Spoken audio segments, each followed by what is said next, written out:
얼마 전에 목회 데이터 연구소라는 기관에서 성도들을 대상으로 설문조사를 한 적이 있습니다. 당신은 신앙생활하면서 영적인 갈급함이 있습니까? 어떤 마음으로 교회에 나오십니까? 라고 질문을 했을 때 65%가 저는 갈급한 마음으로 교회에 나옵니다 라고 대답을 했고, 29%는 저는 별로 갈급함이 없습니다 라고 대답을 했다고 합니다. 교회 나오시는 분들 중에 3분의 2는 사모하고 갈급한 마음으로 오시지만, 또 3분의 1은 그런 갈급함 없이 습관적으로 또는 형식적으로 나온다고 우리가 볼 수 있겠습니다. 다음 질문으로 신앙에 대해서 관심이 있고 교육을 받고 싶습니까? 라고 물어봤을 때 성도분들이 70% 정도가 제가 신앙교육을 더 체계적으로 받고 싶습니다 라고 답을 했습니다. 그러면 어떻게 좀 뭘 배우고 싶습니까? 라고 물어봤을 때 51%, 절반 이상이 내가 이 성경을 잘 모르는데 성경을 체계적으로 배우고 싶습니다 라고 대답을 했다고 합니다. 성경을 가장 많이 배우고 싶고, 다음으로는 기도 생활이나 개인 경건, 영성 생활에 대해서 배우고 싶습니다. 어떤 분들은 학교나 직장 생활에서 어떻게 살아가야 되는지, 그리스도인의 삶에 대해서 또는 세계관에 대해서 배우고 싶습니다 라는 다양한 의견들을 냈다고 합니다. 한국 교회가 이제 들어온 지 한 140여 년, 150년이 좀 안 됐는데요.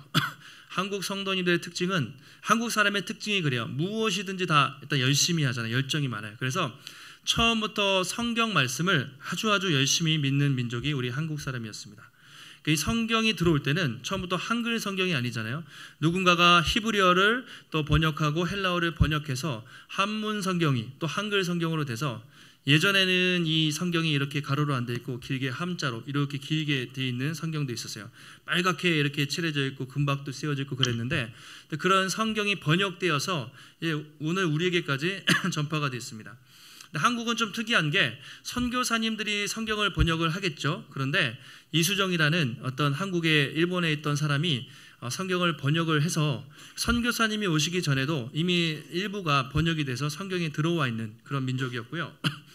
예전에 1907년에 평양 대부흥, 평양에서 부흥이 있었죠. 그때 보면 사진을 보면 이렇잖아요. 안악내가 그때 100년 전이니까 쌀가마니를 이고 평양에서 부흥회를 하면 전라도에서 경상도에서 쌀가마니를 지고 그렇게 평양에 가서 사경회라고 했어요. 말씀을 읽고 또 부흥회를 하다가 평양에 대부흥이 일어났던 그런 많은 역사를 가지고 있습니다.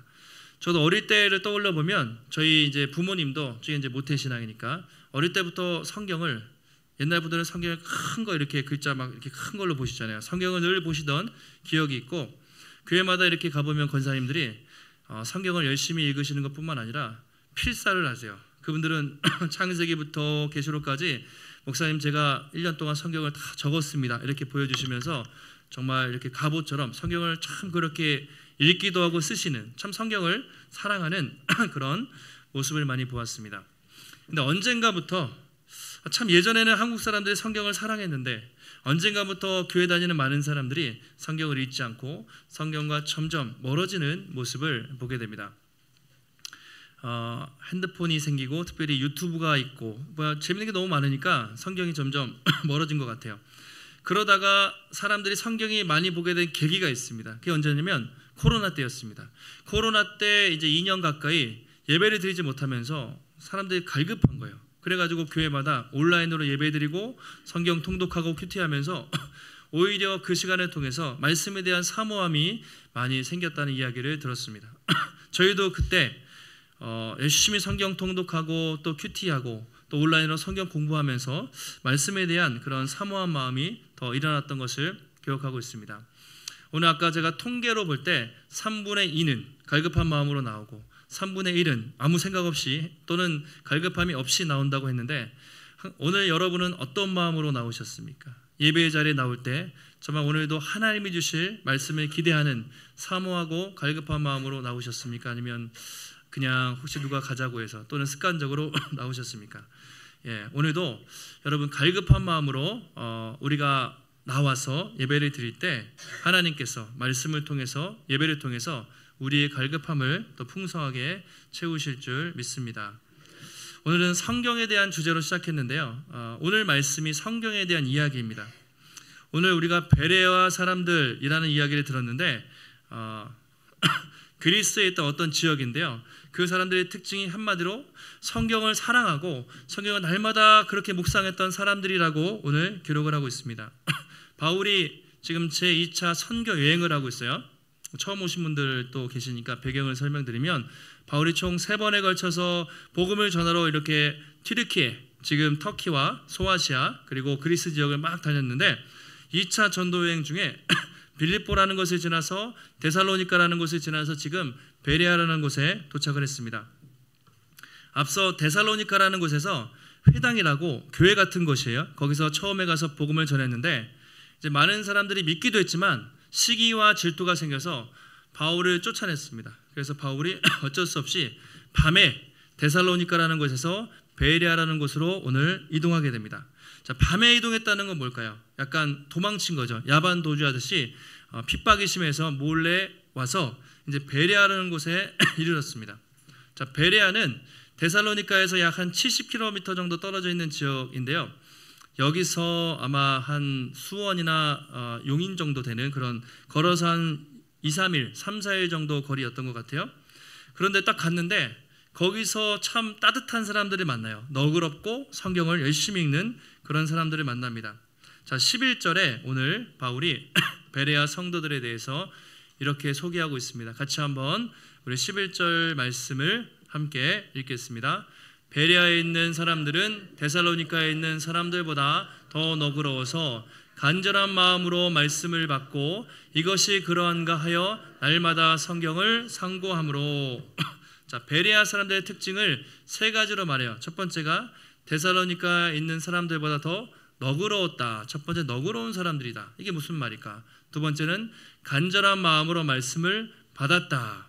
세 번째는 이것이 그러한가 날마다 성경을 상고했다. 3가지로 그렇게 소개하고 있어요.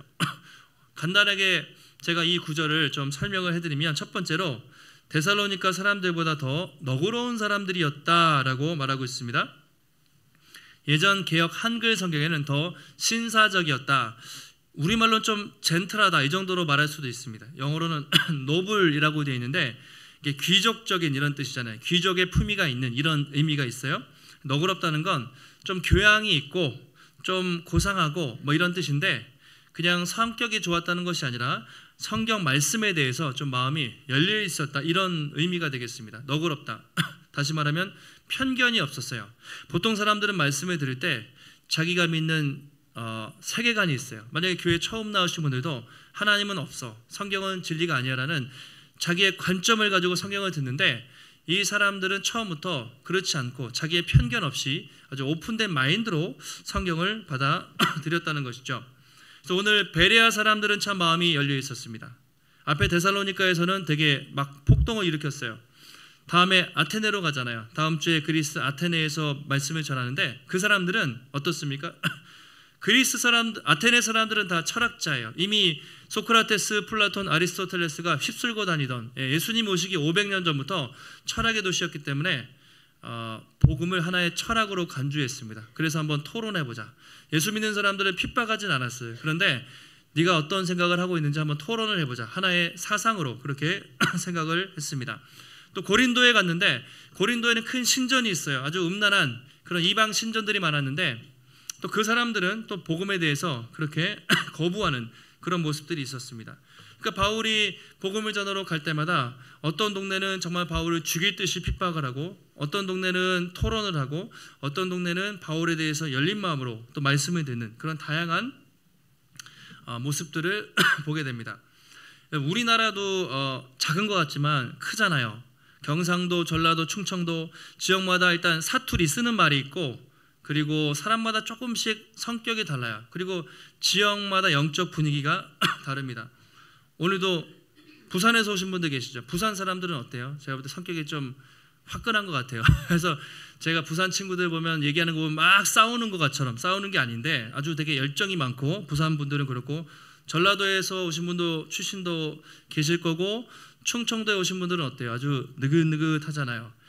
각 지역마다 예수님을 믿는 복음화율이 다르거든요. 우리나라가 평균 예수님을 믿는 크리스찬 비율이 15% 정도 된다고 해요. 100명 중에 15명 정도 보통 예수님을 믿는데 전라도에 여러분 익산이나 군산에 가면 30% 정도 됩니다. 예수님 믿는 사람들이 28% 정도. 그러니까 거기 딱 가면 일단 교회가 많아요. 익산이나 군산에 가면 교회. 그리고 지나가는 사람 툭 치면 3명 중에 1명은 크리스찬이에요. 그러니까 그 지역은 완전히 기독교 도시라고 할 수가 있어요. 그러니까 되게 거기서 목회하시는 분들은 참 이렇게 성도님들이 마음이 열려 있다. 이 도시가 3분의 1이 예수를 믿는다면 얼마나 대단합니까? 경상도, 대구나 울산에서 제가 목회하시는 분들 알거든요. 거기 한 8%, 9%, 10% 왔다 갔다 한대요. 그리고 제가 그 지역 사람들을 폄하하는 게 아니고 복음에 대해서 좀 이렇게 닫혀있는, 마음이 닫혀있는 그런 분들이 또 많이 있다고 합니다. 제주도도 7%, 8%예요. 제주도에서 이렇게 복음을 전하는 게 그 사람들은 육지 사람들이라고 말하잖아요. 자기는 이제 이 섬 사람들이. 그래서 외부의 사람들이 오면 일단은 잘 받아들이지 않아요. 그래가지고 제주도에서 복음을 전하는 거 거의 선교지에 마찬가지다 이런 얘기를 해요. 그만큼 각 지역마다 동네마다 이렇게 영적 분위기가 달라요. 여기 삼성은 어떤가요, 여러분? 이 동네는 이 동네는 일단 맘카페 아줌마들이 젊은 분들이 많이 계신데 이렇게 막 복음을 전하려고 막 거절하고 막 그러지도 않고 뭐 그런 분도 계시지만 또 이렇게 잘 듣지도 않고 약간 무관심한 것도 같고 좀 그래요. 이제 저희 애들도 초등학교, 중학교 다니니까 물어보면 야, 니네 반에 교회 다니는 애들이 얼마나 돼? 물어보면 막상 교회 다니는 애들이 되게 많다는 거예요. 제가 보니까 서울이나 이 수도권에 있는 분들은 신앙생활 하면서도 자기 색깔을 잘 안 드러내요. 우리가 샤이 진보, 샤이 보수 얘기하잖아요. 자기 색깔을 안 드러내는 샤이 크리스찬. 그래서 내가 교회 다니고 예수님 믿지만 이렇게 조금 숨기고 싶고 적당히 믿는. 근데 이제 지방에 아까 제가 대구나 부산에 있는 분들 얘기 들어보면 많은 분들이 믿진 않는데 믿는 사람들은 정말 제대로 믿어요. 정말 교회를 열심히 섬기고 정말 충성되게 믿는다는 이야기를 많이 합니다. 그러니까 그만큼 지역마다 우리나라가 작다고 해도 동네마다 그런 분위기가 많이 달라요. 세대별로도 보면 60대, 70대 이상은 되게 신실하게 예수님 잘 믿는 분들이 많으신데 50대, 40대 가면 점점 약해지고요. 20대 정도 가면 예수님 믿는 사람들이 통계에서 몇 명 정도 되면 몇 프로 정도 되실 것 같아요. 3.5% 정도 된다고 합니다. 지금 예를 들어 대학에 가서 캠퍼스에 가서 전도를 하려고 하면 전도를 할 수가 없어요. 그 중에 예수 믿는다고 하는 친구들이 많이 잡아야 100명 중에 5명밖에 안 된다는 거예요. 그만큼 이 어려운 상황이죠. 그래서 우리가 3%, 4%면 미전도 종족이라고 표현해요. 선교학적으로 미전도 종족, 선교지. 그러니까 우리나라의 대학 캠퍼스와 청소년들은 지금 선교지가 된 거예요. 그만큼 우리가 이 어려운 상황에서 예수님을 믿고 있습니다. 오늘 여기 20대, 30대 젊은 청년들은 대단한 거죠. 하나님이 특별히 은혜로 보내주셨는데 그만큼 우리가 사는 세상이 복음에 대해서 열려있지 않고 참 거부하는 그런 세상에 살고 있습니다. 바울도 선교하면서 맨날 돌에 맞고 밤에 도망 다니고 그러다가 베레아라는 곳에 갔는데 참 희한하게 이 사람들이 마음이 착해요. 성경 말씀을 하면 잘 받아들이면서 말씀을 묵상하면서 그렇게 신실하게 생활을 하는 것이죠.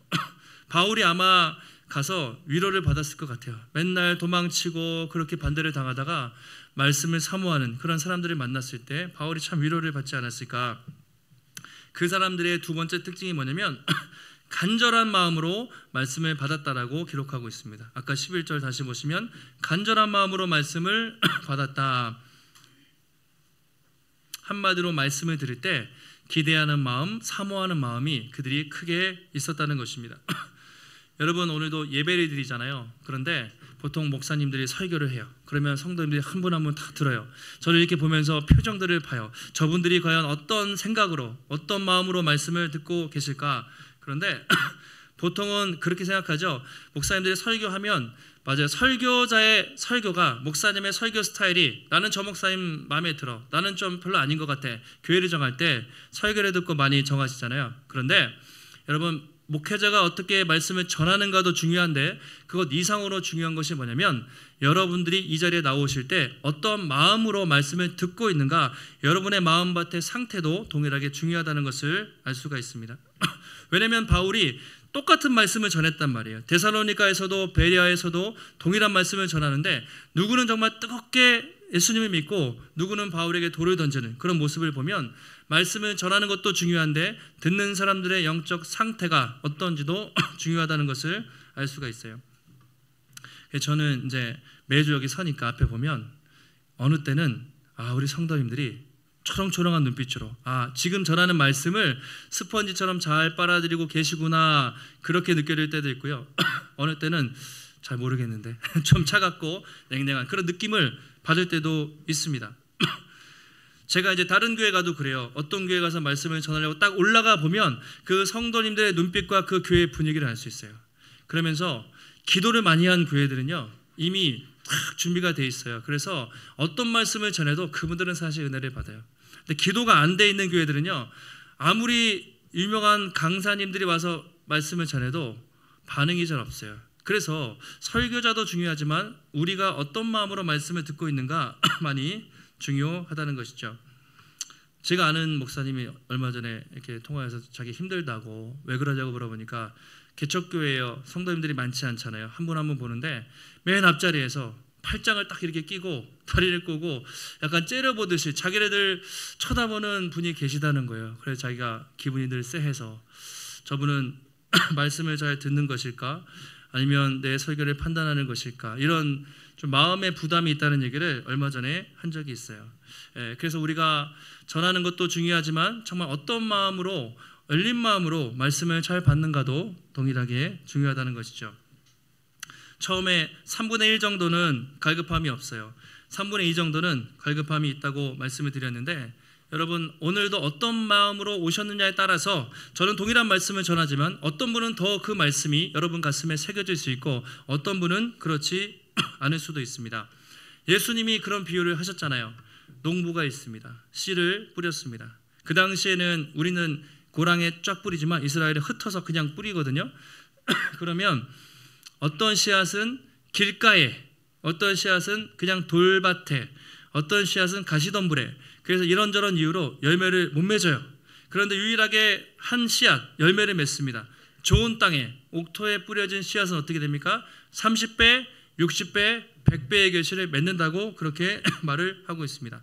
씨앗은 같아요. 씨앗이 뭐냐면 말씀이거든요. 예수님이 동일하게 말씀을 선포하고 다니셨는데 어떤 사람들은 그 말씀에 반응하고 예수님을 믿고 어떤 사람들은 차갑고 냉랭하게 말씀에 반응을 하지 않는다는 것이죠. 오늘도 그렇습니다. 우리의 영적 상태가 어떤가 우리가 한번 살펴볼 필요가 있습니다. 오늘 베레아 사람들은 간절한 마음으로, 사모하는 마음으로, 열린 마음으로 말씀을 받고 그 말씀을 따라서 그렇게 살아노라고 오늘 성경에서 말하고 있습니다. 오늘도 여러분들이 어떤 자리에 어떤 마음으로 나오셨든지 갈급한 마음으로 나오신 줄 믿고 우리도 베레아 성도님들처럼 여러분 간절한 마음으로 말씀을 받고 또 그 말씀을 붙잡고 순종하는 가운데 옥토와 같이 옥토에 뿌려진 씨앗처럼 우리의 삶이 우리의 인격에서 풍성한 성령의 열매가 더 아름답게 맺혀지기를 예수님의 이름으로 축원합니다. 베레아 성도들은 또 특징이 있습니다. 성경을 들 때 이것이 그러한가라고 성경을 상고했다라고 말하고 있어요. 이게 맞나? 이렇게 했다는 거예요. 이것도 참 의미심장한 말씀입니다. 자, 바울이라는 사도가 말씀을 전했어요. 말씀을 들었습니다. 듣고 그냥 집에 가서 성경을 덮어둔 것이 아니라 성경을 펼쳤어요. 오늘 바울이 아까 그 말씀을 전했는데 이 말씀이 정말 그러한가라고 그들은 상고했다라고 말하고 있습니다. 자, 그 당시에는 성경은 구약 성경이죠. 아직 신약 성경은 다 쓰이지 않았어요. 구약 두루마리 성경을 가지고 다녔을 텐데 오늘 바울이 회당에서 예수님에 대해서 막 말씀을 전했겠죠. 또 이사야의 시편 여러 가지 말씀을 전하면서 그분이 바로 예수님이다라는 말씀을 전했을 것입니다. 그들은 집에 돌아갔습니다. 성경을 폈습니다. 그러면서 오늘 바울이 전한 그 말씀이 정말 그러한가라고 생각하면서 성경을 펴고 성경을 상고했다라고 말하고 있습니다. 자, 성경을 상고하다라는 표현이 중요해요. 자세히 조사하는 거예요. 만약에 어떤 범죄자가 있는데 수사관이 하나하나 기록을 조사하는 것처럼 철저하게 조사하다가 상고하다라는 의미입니다. 또는 스터디라고 생각하시면 돼요. 주의 깊게 연구하다. 다른 성경들은 연구하다라고 번역을 했습니다. 그렇게 생각하시면 돼요. 또는 샅샅이 하나하나 뜯어서 자세히 살피다가 상고하다는 의미가 있습니다. 그러니까 베레아 사람들은 바울의 말씀을 듣고 바울 설교가 그런가 보다 하고 끝난 것이 아니라 집에 가서 성경을 펴서 이 말씀을 연구도 하고 스터디도 하고 조사하면서 그것이 하나님의 말씀이구나, 이것이 진리구나 라고 스스로 연구를 했다는 것이죠. 그만큼 베레아 사람들은 말씀에 대해서 열려 있었지만 그냥 맹목적으로 바울이 하는 말에 무작정 믿은 것이 아니라 성경 말씀을 근거로 성경을 통해서 그들이 말씀을 배워 나갔다는 것이죠. 여러분, 기독교에 대해서, 교회에 대해서 우리가 오해하는 것 중에 하나가, 아마 교회에 처음 나오신 분들은 그렇게 생각할 수도 있을 것 같아요. 교회 다니는 사람은 할렐루야 아멘 하면 저게 뭔가 막 광신도처럼 보이고 이상하게 생각이 들 수도 있습니다. 저도 어릴 때 제 이해가 안 갔던 게 목사님이 말씀하시면 무조건 아멘 할렐루야 막 그러잖아요.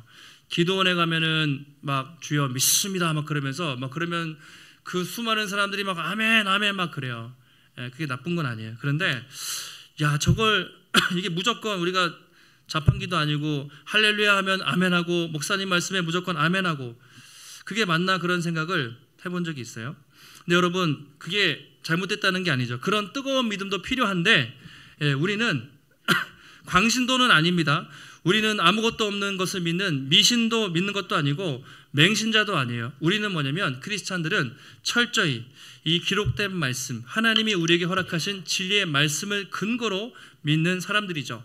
그래서 우리는 광신도처럼 그냥 무조건 덮어놓고 아멘하는 사람들이 아니라 기독교는 합리적인 종교입니다. 성경을 연구하고 성경을 보고 그 속에서 물론 이해되지 않는 것도 있죠. 그것은 믿음이 필요하지만 말씀을 통해서, 진리를 통해서 하나님께 나아가는 합리적이고 어떻게 보면 지적인 종교라고 할 수가 있어요. 오늘 베레아 사람들이 성경을 열심히 연구했는데, 여러분 시중에 보시면 교회마다 성경을 보는 여러 가지 방법들이 있습니다. 먼저 성경을 통독을 많이 하죠. 맥체인 성경 아시죠? 하루에 평삼 주어, 하루에 3장, 주말에 5장이면 1년 365일 성경 일독을 하는, 그게 이제 우리 한국교회 보통 전통이었고, 큐티도 아시죠? 매일 한 10절 정도, 뭐 생명의 삶도 있고 여러 가지 있는데 큐티도 있고, 성경을 암송하는 방법도 있습니다. 그리고 PBS, 성경을 연구하는, 조금 더 공부하신 분들은 귀납적 성경 연구를 하시는 분도 계시고, 또 교회에서 스터디하는 것도 있고 많은 방법이 있어요. 제가 추천해드리고 싶은 방법은 공동체 성경 읽기입니다. 함께 읽는 거예요. 혼자서는 잘 안 되거든요. 함께 공동체와 또는 사랑방 안에서 같이 성경을 읽는 거예요. 제가 리딩 지저스, 그러니까 그리스도 중심 성경 읽기잖아요. 신구약 모든 성경을 예수님 중심으로 읽어보자 해서 리딩 지저스. 그래서 1년 365일 하루에 한 20여 분 되죠. 그렇게 성경을 우리가 읽어 나가고 있습니다. 어제도 리더 모임 하면서 리더들에게 여쭤봤어요. 성경을 잘 읽고 계십니까? 라고 물어봤는데, 어떤 분은 아침에 출근할 때 이어폰에 말씀을 읽고 그렇게 말씀으로 시작하는 분도 계시고, 우리 권사님 중에 어떤 분은 벌써 1독 넘어서 계시록까지 지나고 또 1.5독을 하시는 분도 계시고, 정말 열심히 말씀을 이제 읽는 분들을 제가 많이 봤어요. 제가 왜 이걸 계속 강조드리냐면, 혼자서는 잘 안 돼요. 여러분, 운동하는 거, 공부하는 거, 뭐 또 다이어트 하는 거, 모든 거 혼자서는 잘 안 되잖아요.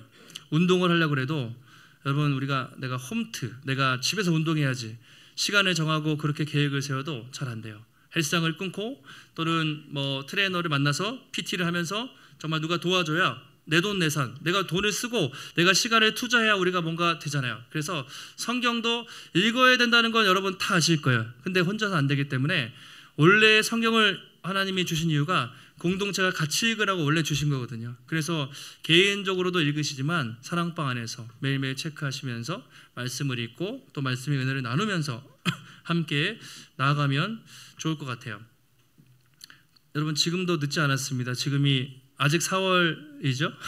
벌써 4월, 다음 주가 벌써 5월인데 지금 이제 욥기를 읽잖아요. 그러니까 지나간 거는 혹시 못 읽으셨으면 일단 넘기세요. 욥기부터라도 하루에 몇 장씩 쭉 따라가다 보면 여러분은 어느새 성경을 함께 일독을 할 수가 있습니다. 제가 이제 유튜브에 한번 찍어봤어요. 성경 공부, 성경 세미나를 한번 이렇게 해보니까 인터넷에, 유튜브도 마찬가지고 인터넷에 가장 많이 성경 공부 열심히 하는 교회가 어딜까요? 하나님의 교회였습니다. 딱 치면 하나님의 교회 성경 세미나가 제일 먼저 나오고, 두 번째로 박진영 성경 세미나. 박진영 아세요? 가수. 그 박진영 씨가 예수님을 믿고 막 성경을 엄청 열심히 가르쳐요. 구원파라는 얘기도 있고 제가 잘은 모르겠는데, 어쨌든 이제 성경을 막, 그 연예인이잖아요. 가수도 막 성경을 막 가르치고 박옥수 성경 세미나 들어보셨죠? 예, 그거 이단이죠. 기쁜 소식 교회 성경 세미나 이런 게 쭉쭉쭉 있어요. 기쁜 소식 들어가면 다 구원파 이단이거든요. 근데 참 신기한 게, 야, 하나님의 교회가, 신천지가, 이단들이 그렇게 성경을 열심히 공부하는구나. 어쨌든 간에 그들은 우리가 이단이라고 말하지만 자기들은 진리라고 믿을지도 모르겠어요. 그런데 자기가 믿는 이 교리에 대해서 교회에서 열심히 가르치고 성도들이 그렇게 열심히 배워요. 근데 우리는 진짜 생명의 말씀을 가지고 있는데 과연 얼마나 이 성경의 말씀을 우리가 사랑하고 말씀을 배우고 있는가. 저도 말씀을 더 읽고 성도님들에게 말씀을 체계적으로 잘 가르치고 또 지도해야겠다라는 생각을 다시 한번 하게 됐습니다. 저희가 이제 교회가 설립된 지 4년 하고 4개월인 거죠. 아직 4년 반 정도 안 됐는데 이제 그런 양육 과정을 세워가고 있어요. 저희는 이제 풍성한 삶의 초대라는 책, 풍성한 삶의 초대, 첫걸음 기초라는 보통 제자훈련이 있고, 그리고 복음 중심의 삶, 복음 중심의 공동체라는 책이 있습니다. 그리고 교리 공부도 하고, 뭐 웨스트민스터, 소요리 문답 이런 교리 공부도 하고, 성경 공부도 하고, 그렇게 해서 이제 제가 하신 분도 있고 아직 못하신 분도 있어요. 저는 이제 모든 분들을 말씀으로 잘 세우고 싶은 마음을 가지고 있습니다.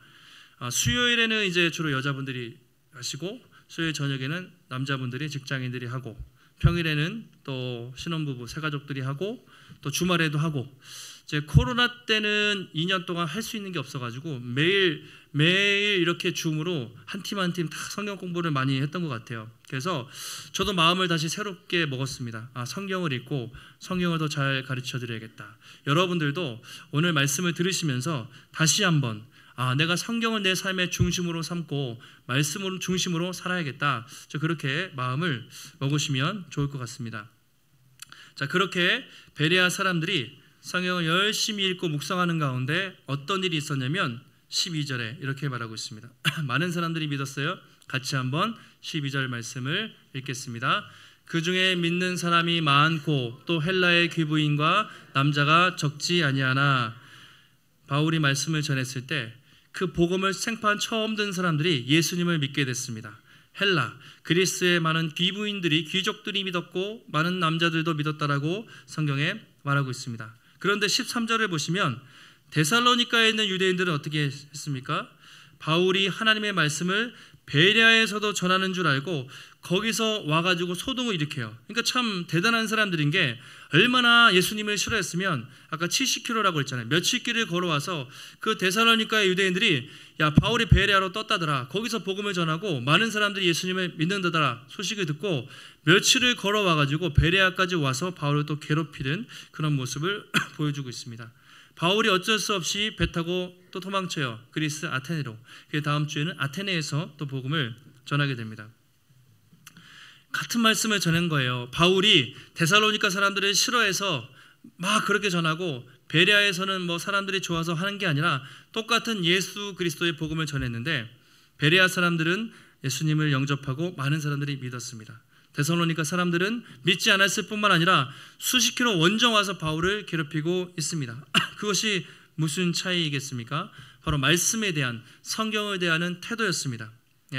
성경을 그들이 진리의 말씀으로 받아들이고 예수님을 영접하였는가 아닌가에 따라서 완전히 판가름이 난 것이죠. 여러분, 우리가 성경을 얼마큼 읽으십니까? 그러면 좀 창피하고 부끄러울 수도 있어요. 각자가 다르겠죠.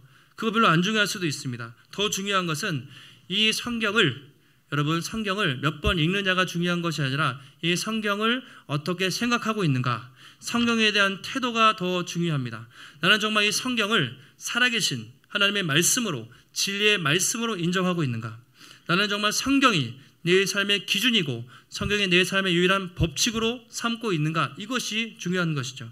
아니면 그냥 교회 나오실 때 가방에 챙기고 아니면 스마트폰에 있는 어플 정도로 성경을 생각하고 있는가? 우리가 한번 돌아보시면 좋을 것 같아요. 예수님이 제자들에게 이렇게 말씀하신 적이 있습니다. 제자들에게 말씀을 가르치시면서 요한복음에서 너희가 성경에서 영생을 얻는 줄 생각하고 성경을 연구하거니와 이 성경이 곧 내게 대하여 증언하는 것이니라 라고 말씀을 하셨어요. 너희가 이 성경이 주어져 있지 않냐, 여기서 영원한 생명, 진리가 있다. 성경을 연구해라. 그리고 이 성경은 곧 누구요? 내게 대하여, 예수님이 하신 말씀이잖아요. 나에게 대하여 증언하는 것이니라 라고 말하고 있습니다. 성경에는 영생의 비밀이 담겨 있고 특별히 누구에 대해서? 예수님에 대한 책이에요. 아브라함도 이삭도 야곱도 수많은 이야기가 있지만 성경은 신구약 성경의 모든 것을 한마디로 요약하면 결국 예수 그리스도에 대한 책이다. 예수님이 어떤 분이시고 예수님이 얼마나 우리를 사랑하시고 예수님이 어떻게 우리를 구원하셨는지 이 성경에 담겨 있다는 것이죠. 그래서 성경은 영생의 책입니다. 뿐만 아니라 성경은 우리가 이 땅을 살아가는 나침판이 되기도 하고 우리가 어떻게 살아가야 되는 목적과 비전을 보여주는 그런 책이기도 합니다. 바울이 나중에 디모데라는 제자에게 편지를 쓰면서 이렇게 말하죠. 네가 어려서부터 성경을 알지 않았냐? 이 성경은 능히 너로 하여금 그리스도 예수 안에 있는 믿음으로 말미암아 구원에 이르는 지혜가 있게 한다. 한마디로 성경을 보면 세상에서 얻을 수 없는 영원한 생명, 구원이 있는 책이 성경이다. 그렇게 말씀을 합니다. 이어서 16절과 17절에 이렇게 말하죠. 여러분 아마 잘 아시는 구절입니다. 같이 한번 읽겠습니다. 모든 성경은 하나님의 감동으로 된 것으로 교훈과 책망과 바르게 함과 의로 교육하기에 유익하니 이는 하나님의 사람으로 온전하게 하며 모든 선한 일을 행한 능력을 갖추게 하려 함이라. 아멘. 자, 모든 성경은 어떻게 됐다고요? 하나님이 쓰신 책이다. 이게 세상의 모든 책, 베스트셀러들은 인간이 썼지만 성경은 하나님이 영의 감동을 받아서 사람들이 썼다는 것이죠. 그래서 교훈과 책망과 바르게 하고 우리 의로 교육합니다. 뿐만 아니라 하나님의 사람으로 온전하게 하고 선한 일을 행할 능력도 갖추게 하는 것이 바로 성경에 있다라고 말하고 있습니다. 그래서 우리가 성경을 사랑하는 것이고 우리의 자손들, 자녀들, 후손들에게 이 말씀을 계속 가르쳐야 하는 것이죠. 혹시 이 자리에 교회를 다니지만 나는 아직도 성경을 한 번도 일독하지 않았습니다. 그런 분이 계실 수 있고요. 아니면 예수님을 아직 주인으로 영접하지 않은 분도 계실 수 있습니다. 그렇다면 성경에 대해서 여러분 부담을 갖지 마시고 편하게 한번 성경을 펼쳐서 한번 읽어보시면 좋을 것 같아요. 레리 크립이라는 학자가 성경에 대해서 이렇게 말했어요. 성경은 인간을 향한, 우리를 향한 하나님의 러브레터다 이렇게 말했습니다. 우리에게 하나님이 쓰신 사랑의 편지다. 여러분 러브레터, 사랑의 편지를 써보신 적이 있습니까?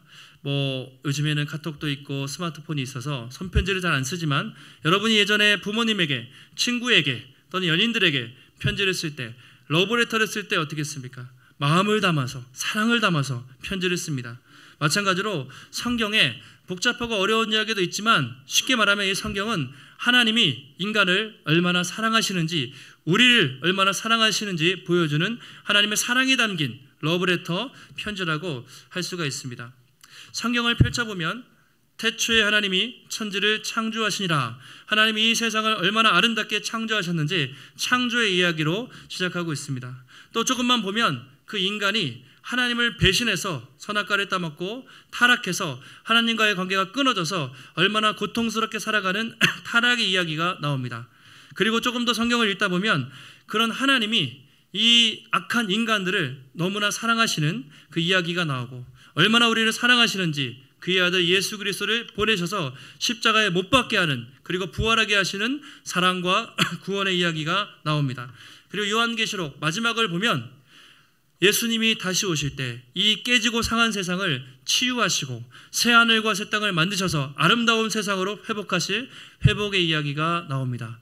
그래서 성경은 창조와 타락과 우리를 향한 하나님의 사랑과 회복의 이야기입니다. 한마디로 우리를 향한 하나님의 아름다운 사랑의 이야기인 것이죠. 여러분 혹시 이 자리에 그동안 성경이 어렵고 성경을 잘 못 읽었던 분이 있다면, 아니면 교회 혹시 처음 나오셔서 도대체 이것은 무슨 책일까라고 궁금하신 분이 있다면, 여러분 편견을 내려놓고 그냥 진솔한 마음으로 어려운데 마시고 쉬운 것을 추천해 드릴 수 있습니다. 시편이나 요한복음 같은 복음서들을 펼쳐서 읽어보시기 바라요. 그럼 그 말씀이 살아있기 때문에 하나님이 여러분에게 말을 걸어 오실 것입니다. 말씀을 정리하겠습니다. 오늘 베레아 사람들은 예수님을 믿지 않는 그 불신의 세상에서 참 희한한 사람들이었어요. 마음이 열려서 날마다 성경을 사랑하는 그런 아름다운 사람들이었습니다.